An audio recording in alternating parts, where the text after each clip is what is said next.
You guys can see I have a pretty big mess around the garage, revamping the interior of the Porsche. A lot of the interior is out right now. And that's because I'm refurbishing the seats because they were torn up, disgusting, old. In the last video, I got the old carpet out, cleaned the new carpet, put the new carpet inside. Now it's just laying there, it's not actually installed because we have a pretty big problem to fix before I fully install the carpet. These cars, and I mean these cars as in Porsches and BMWs as well, have a tendency to have sunroof leaks. And in my case, that may be the problem with the car. When I pulled the old carpet out, the passenger side front footwell area was wet. The carpet was wet, the floor wasn't really wet. How long it had been wet, I don't know. Now the car's been parked inside since I've got it, mostly, so I'm not sure if it's a sunroof drain problem or something else. Another possibility you guys mentioned is the drain line for the AC condenser. That's something to look at. Heater core potentially leaking, though I don't think that's my problem because I don't smell coolant in here. My coolant levels haven't gone down, so I'm just gonna go ahead and nix that off the list. And the last possibility, and probably the highest chances of being the problem, are the whole area around the battery tray. That has drains in it as well, you guys said. And previously, you guys saw this was filled with leaves. That could be a problem as well. Now, I did blow all the leaves out of there, most of them, so I may have already fixed it, but I'm going to start with testing all the potential areas for leakage before we move on to fully installing the carpet and then working on the seats once again.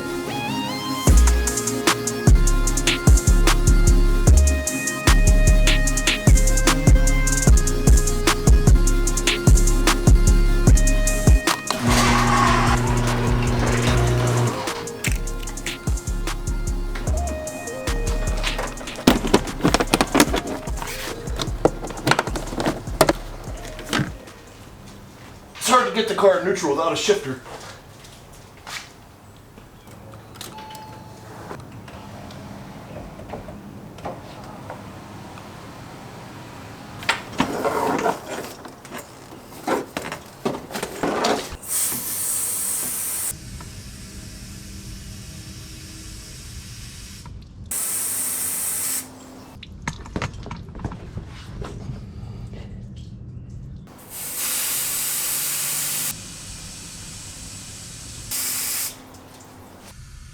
What you can see started happening here is water leaked onto the inside of the passenger side. This did not happen on the driver's side. So the sunroof drains are the first problem that needed to be addressed. Wow, it's all coming down there. I wonder why. Oh boy. Well, that's interesting. I definitely found a problem. I've got a nice watery mess in the garage now. Solid news.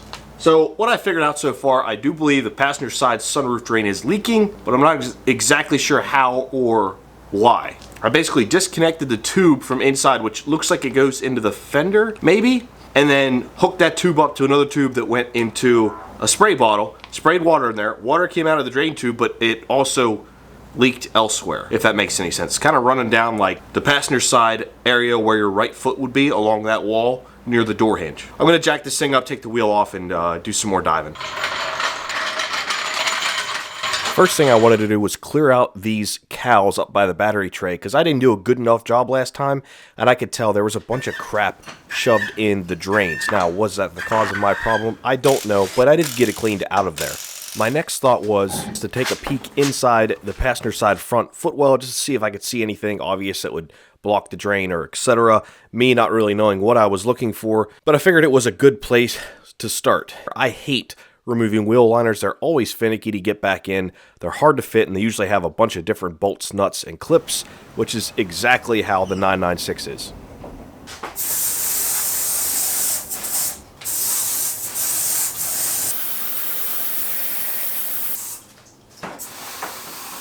Now, in addition, I also took my air gun and blew air through both of the front sunroof drains.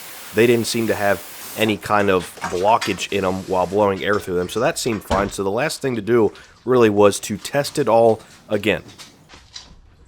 The testing consisted of basically just going back and forth, crawling underneath the dash, which is fun, with a light, looking at the front, looking at the cowl, looking underneath, looking everywhere just to see if there are any leaks, and then, of course, spraying more water. I also think a problem I may have inadvertently caused on the first sunroof drain test with all the water was doing it with the roof open and spraying water in there, I was definitely spraying too much, and there's no situation where that much water is going to get into the closed sunroof. So this time, I wanted to do a more realistic approach, doing it with the sunroof closed.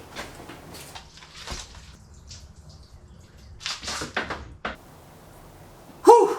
Whew! That did it, boys. I don't know exactly what did it. I guess just the passenger side sunroof was a little bit clogged. No more wet passenger floor. That, and I think water was definitely leaking in through the cowl panel area in some way, shape, or form. So it was good to clean that out as well. What a freaking pain.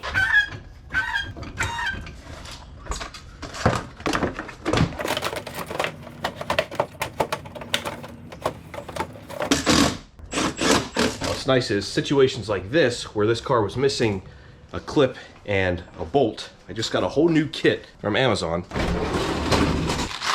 I didn't even open it yet. So now I have all of these for times just like this. Comes in super handy.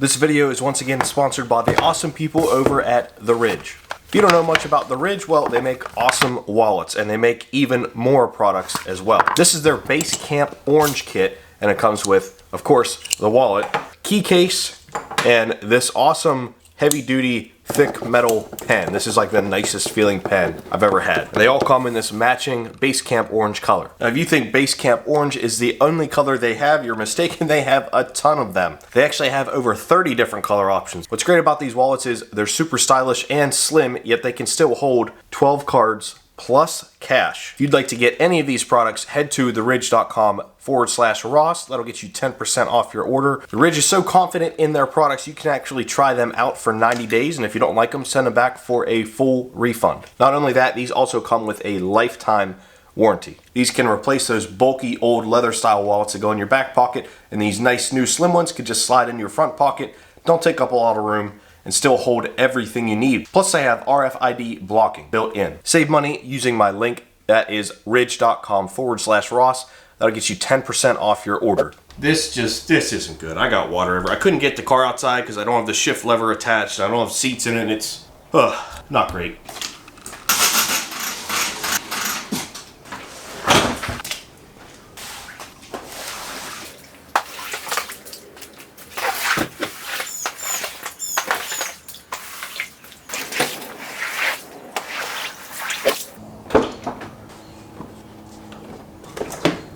Driver's side's good. Now, since the carpet did get a little wet during this experiment, I got a fan going. I just want that to dry out completely. It's pretty much dry, but it's not bad. So we're gonna move on, going back to the seats, except I'm gonna do what I think is gonna be an easy part. In fact, this part. I don't think this should be too hard. Let me give this a whirl, and hopefully this goes better than the rest of the back of the seats. If I get this done, that means I have 2/3 of 1/2 of the interior done seat-wise. So much nicer than factory. Oh, looks like this is going to have some hog rings. Yeah, I can see the hog rings through there. These center sections come apart really easily. It's basically all of those little loops on the outside, and then it's a couple sections of hog rings in the middle. Looks like 3 different sections of hog ring. No big deal.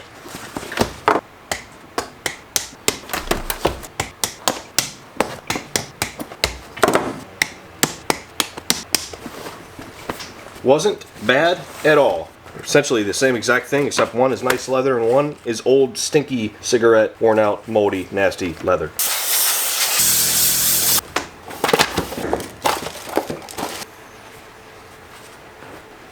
Ouch! Just bent my thumbnail back. That felt good.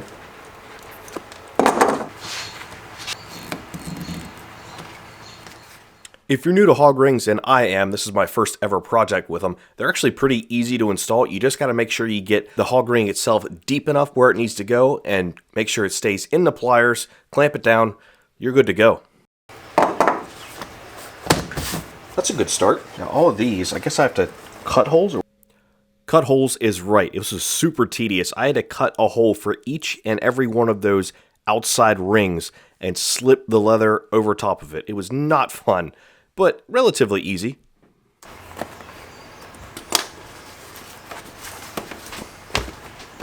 Well, I'll be darned. That looks pretty freaking good. Another tool upgrade I got was this air-powered staple gun. My hand-powered staple gun just wasn't strong enough to get through the leather with this seat project. The staples didn't sit flush. I was worried they were going to come out, and it kind of looked like crap. So I think this will fix that problem.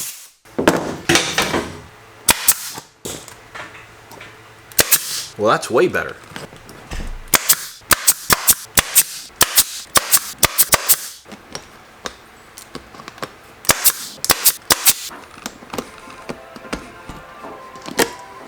Much better.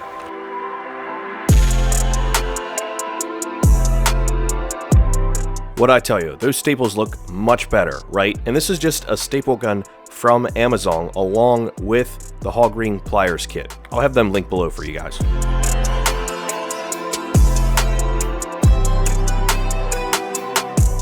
It's the next day. The carpet's done drying. It wasn't that wet, just a little bit for me. Probably spraying too much water in the sunroof when it was open. That's done. This center section is done. The bottom section is done. So now I'll put the carpet in fully, get that finished up, and then I'll move on to attempting to do the back of the seat once more. And what's hopefully going to help with that and make it look as good as this is I'm going to try a steamer. And if that doesn't work, I'm kind of screwed.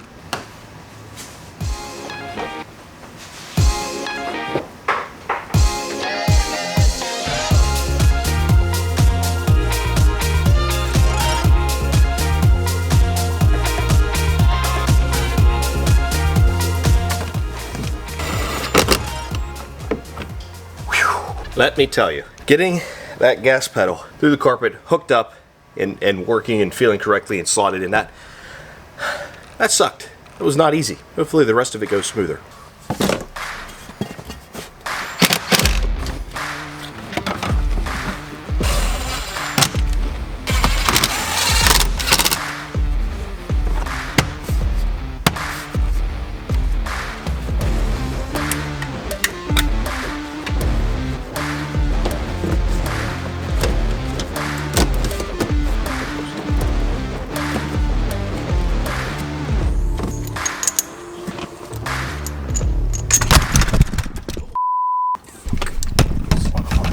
Sorry, camera.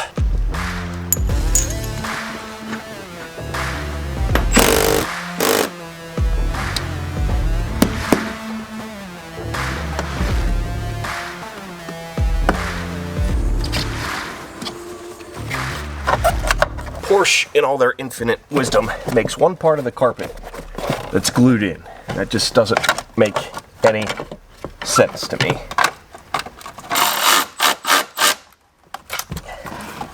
I might hit it with a little bit of glue later, but not right now. I feel like it's gonna make a mess and make things worse. Plus, I'm not even sure why it needs glue.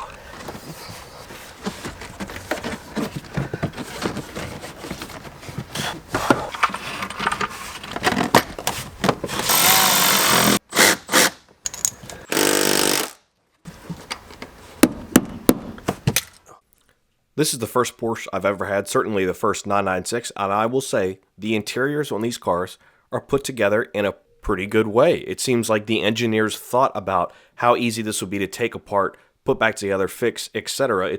They're rather enjoyable to work on interior-wise, which the same can't exactly be said for my E36. Now, having said that, this next part failure was rather interesting to me.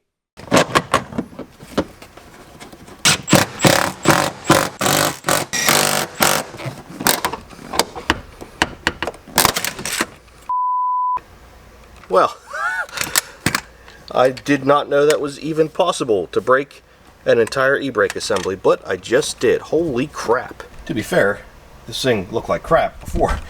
But how, what? All I did is pull up on it.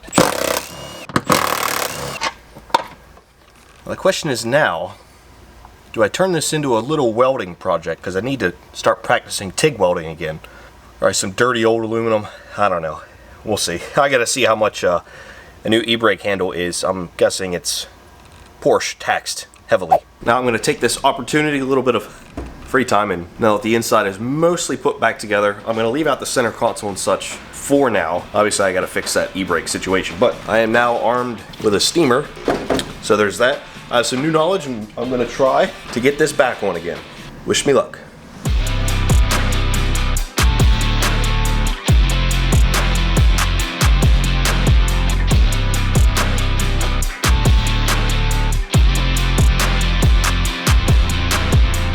This was the part I struggled with and ultimately gave up on last video. I couldn't get this rear seal in place, but I thought a fresh day, fresh mind, fresh steamer, I'll give it another go. And luckily this time I was able to stretch it and get it in there with a combination of the steamer, a rubber mallet, and a plastic pry tool.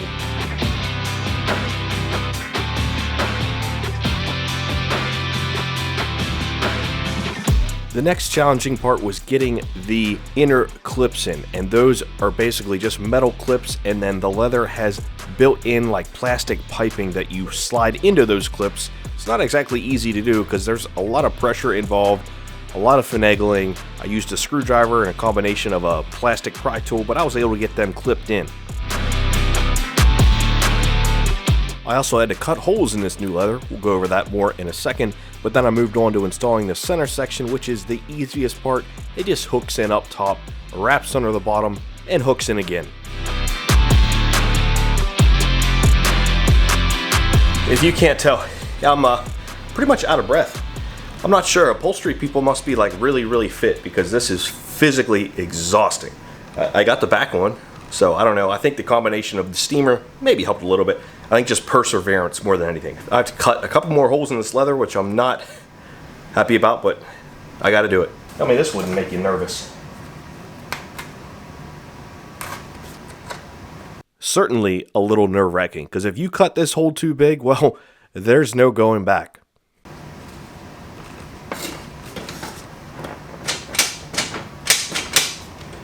Whoo! Perfect cut. I need to hold this guy for the side controls, which should be on the passenger side, right? Yeah, over here. This hole is bigger and scarier. Oh, I don't like doing that.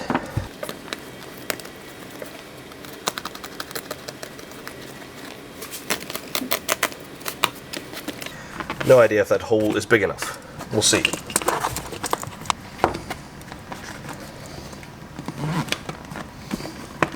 Has these absolutely tiny screws that go in there.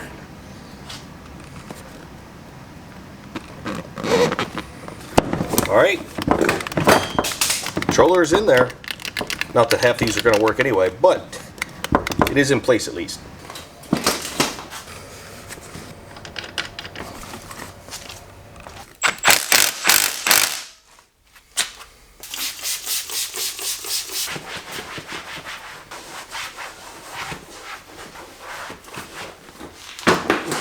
Well guys, I'm really happy with that. For never doing this before, I'm super happy with the result, and I honestly don't think a professional would have gotten it that much better. These seat covers I think are designed to be a little on the loose side, at least with older foam. My foam seems in nice condition, but I'm sure brand new foam would have this looking a little tighter. In the same case, if it was tighter, I probably wouldn't have been able to get it on. It looks so much better than this heap of junk that I'm sitting on.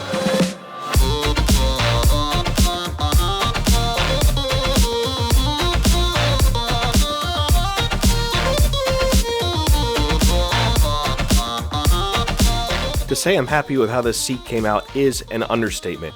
While you can see wrinkles and stuff and some imperfections, it looks miles better than the factory seat did. The leather feels better, it smells better, looks better. I'm really pumped to get it in. There's only one problem. I have another entire seat to do.